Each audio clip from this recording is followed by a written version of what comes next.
Hi everybody, in today's video watch us remove these hard earwax plugs from our patient's ear canal and watch Taylor's patient who actually managed, oh god, that makes no sense. Two patients in this one. Thank you, there we go. Right, right, let's try it again. It's at the start, but we're right. 3, 2, 1. Hi everybody, watch us remove these two hard earwax plugs from a patient. There are two patients in this video today. The second one's really interesting because we actually managed to relieve that, well, Taylor manages to relieve that patient's tinnitus.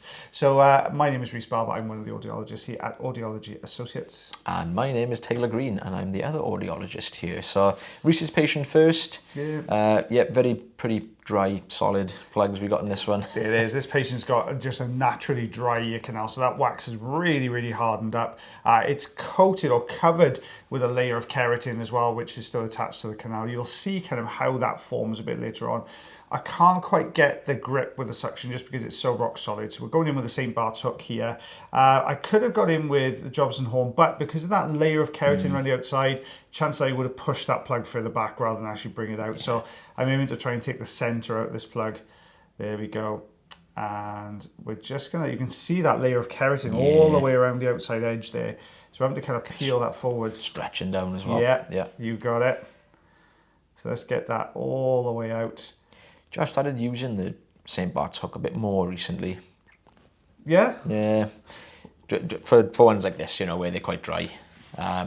Yeah, pretty, as long as it's a gap though. Yes. I struggle to use it then. I know Neil's brought out some new tools. I saw Connor used them the other day actually, weirdly. And I think we're gonna see if we can get some of those in, try those out, give those a bash as well, see what they're like. So you can see this big old plug's come away now. It's really hard. There's that drop of keratin off the bottom there.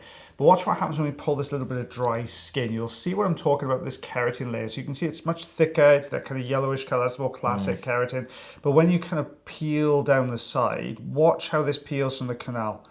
Look at that. That is basically the surface layer, that epithelial layer of the canal wall there, has just died off those skin cells, and we've ended up with this really kind of dry, all the skin cells are dried out, so there's more keratin, not more keratin, but there's a higher concentration of keratin in there then, and that's what's caused this problem here. So basically we'll be advising this patient, use some olive oil on a regular basis, because this goes all the way down, and this actually goes right over the top and the attic, down over the pars flaccida.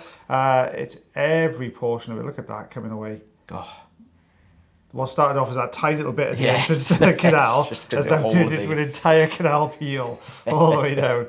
But you will see, if you check out that top right corner of the skin as we pull it, look how it flops back. So you can see it there, you can hardly see anything at all apart from a one little lip. But then watch as we just lift it. Yeah, like, oh, it's gone. It fell out on its own. But look at that coming away now.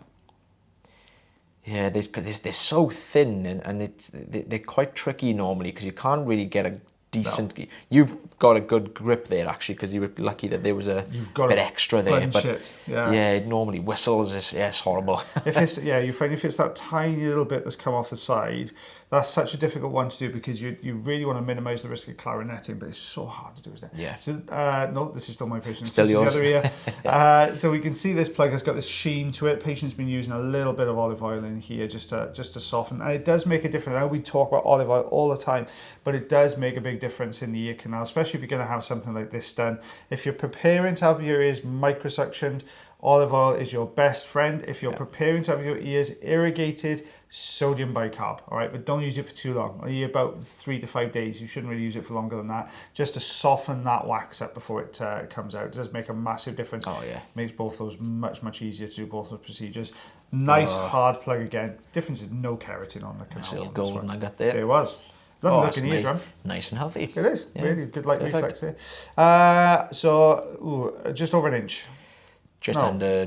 about an inch. Yeah, just under 2.5 centimeters by the looks of it.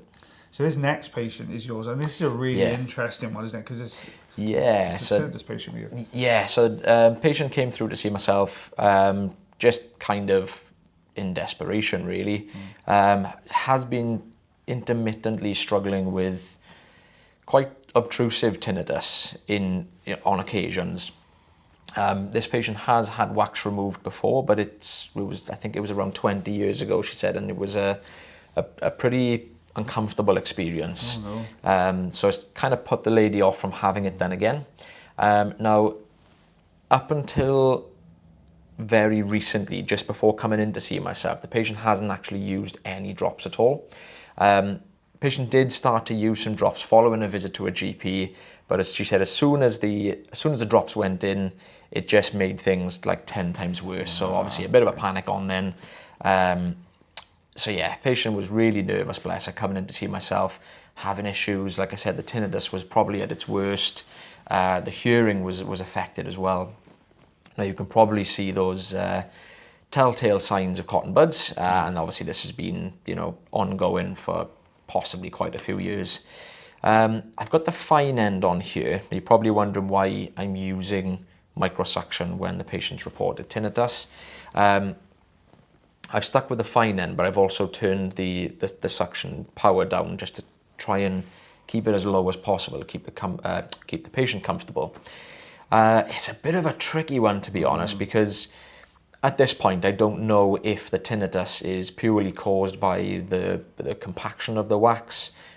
Chances are the patient's probably got tinnitus anyway, but it's just been exaggerated from the wax. So I'm just probing around this plug here just to see if there's any loose, if there's any give to this plug. That's a bit of a tricky one. I always kind of hate doing these with fine ends because they're always very, very tricky. It's not the ideal tool for this particular type of wax, but it's the ideal tool for this particular patient set of circumstances. Yeah. Too difficult to get in there with curettage tools because it's too close to the eardrum. If you go in there with the standard size on the tube, it's a lot noisier. So the fine end, less air drawn through the tube, so it is a lot quieter, and especially when you turn the suction power down as well. So it does make a difference. Yeah. So we always tend to check with our patients that they're comfortable. We're not causing any discomfort. You can pretty much tell if someone gets a little bit uncomfortable anyway. You can usually either tell by facial expression or the movements. Yeah. But you usually feel that because you've got your bridge. If somebody tenses, you feel a cheek rise a little bit. So you go, "Oh, you okay?" Yeah. But fair play. Patient sat through through the whole thing. Didn't move at all. Actually found it quite a nice experience, which was good to hear some feedback afterwards. It's nice to undo that kind of fear that the patient had from their last session with a different audiologist. So it's always nice just to, and this is all the point, we're always really cautious with our patients. We try and make everything as gentle as we can. Yeah, and you can just see how much of that was actually squashed down into that recess. Now, a little bit of a wiggle now. We've pretty much got this one cleared.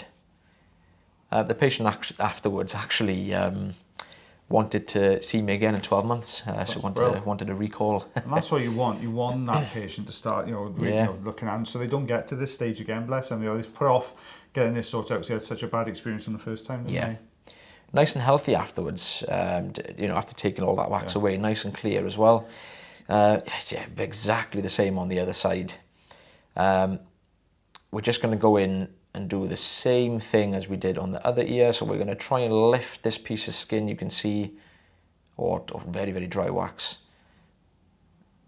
See, hairs are a bit more dense on this side and it's a bit closer to the wax. So there are going to be portions of this ear which are going to be quite difficult to see. Sorry, guys. It's due to the way the endoscope is made. You've got a certain what they call focal length on the endoscope, so you've got a certain distance where you get the best and the clearest view. But sometimes the anatomy of the ear doesn't allow you to stay at that distance because you get little hairs in the way, or you've got to hold the ear canal open a little bit so you get it a bit further. Yeah. With this patient with the tinnitus, how long did they have this tinnitus for? It's been on and off intermittently. I think the patient said for at least 10 years. Wow. So, not straight after their last wax removal, but I think it's more so when, it would more than likely when this started to compact, to be honest, because it said the patient was saying it was intermittent. So obviously these little plugs that were in there had been, moving around slightly, so they've been blocking, unblocking. As I said, no drops have been used up until now.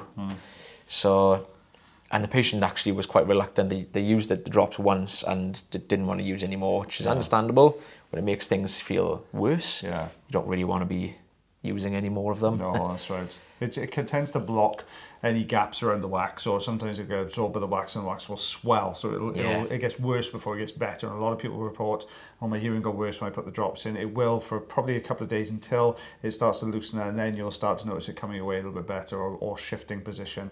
Tinnitus is always a difficult one for patients, and my advice, or our advice, is always, if you have tinnitus, seek some advice early. Don't let it kind of carry on. Go and see an audiologist, chat to somebody about it, because there is so, up until a few years ago, there were so many professionals, even GPs, were saying, oh, there's no cure for tinnitus, just got to get on with it. Yeah, I understand why they're saying that. Everyone gets tinnitus, but it's a perfectly normal part of the hearing system. It's just what happens, and some people can deal with it a little bit better than others. But at least you'll get some good advice, and there are lots of tips and tricks out there you can use to help to manage your tinnitus more effectively. And I think that's the key to it. Is it's okay to say, well, okay, there's no cure, but there are management options out there, and that is something you really do need to look into. So if you get it, go and see an audiologist early on. You look at this patient, prime example. Compacted wax and just compacted wax. The problem is, I think, with tinnitus is so many different kind of triggers for it. There's so many reasons why you can get tinnitus. It's not just from wax blocking up. There's many reasons. It could be noise related, could be hearing loss related, could be medication related, could be from an operation, damage, list goes on. It can just be spontaneous as well. Some people really want to know that, the why of why have I got this? Why is it going on? And sometimes you just can't answer. It's just a spontaneous thing. It just happens in some people, unfortunately. Luckily, not many people with intrusive tinnitus, though. Lots of people get tinnitus, but it's a small number that you see out there that have that really intrusive tinnitus. No, we actually have a bit of a fight on by here. We've got it close to the entrance. One of the other reasons I couldn't use curettage when it was sat up against the eardrum, the patient's the sort of first bend, the entrance of the ear is very sharp, so it would have been quite difficult for me to get the right angles. So we've got the Rosen inserter just to pop this out. Patient instantly, as soon as I turned the machine off, the suction machine, patient just sat there sort of in silence for a couple of seconds and was like, oh my God, I can hear my own voice. The tinnitus is basically gone. Oh my God. It's almost in tears, actually, almost in tears. That's lovely, isn't it? It's just been so long since, so long as patients had the issues. And as soon as that's kind of relieved, that's crazy. It's a lot to take in for some people. But you look at that, that patient's been suffering for 10 years. At least 10 years. At least 10 years. And that's just doing that 10 minutes, 15 minutes there, and that patient's tinnitus was massively improved. Yeah.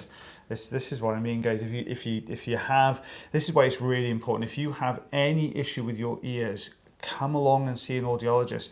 If you'd like to come and see myself or the Mr. Taylor, or the lovely Mr. Taylor, check out the link tree in the description. You can reserve an appointment online these days. Come in and see us. If you're suffering with your ears for any reason, come along and get it checked out. Don't put it off. Sometimes there can be such a simple solution to the problem you're having. This is a perfect case in point. Guys, I hope you enjoyed that video. I know I talked a lot we have babbled on this one. We've waffled a bit on this. We kind of got off tangents from the wax, but I think it's really important information for you guys to know. But if you do enjoy the videos, then please like, heart, share, follow, and subscribe. And as always, guys, take care of yourselves. Take care of your ears. And take care of one another. And if you've got ear problems, make sure you get them checked out. And we shall see you for the next video. Yeah, we won't bite. Don't be nervous. We don't bite. Oh, the last thing you may have seen on social media, we're advertising for another audiologist. If you're an audiologist or a hearing aid dispenser watching this video and you're thinking, oh, do you know what, that sounds like an interesting place to work. We are a lovely team. We're now an award-winning, now we've always been an award-winning team, but we've got another award at the moment. But guys, if you are an audiologist or a hearing aid dispenser looking for a change of pace to your job coming along, we are advertising for a full-time audiologist. So if you are interested in that, please come along and fill out the form and come and see us. Until the next video, bye everyone. Bye.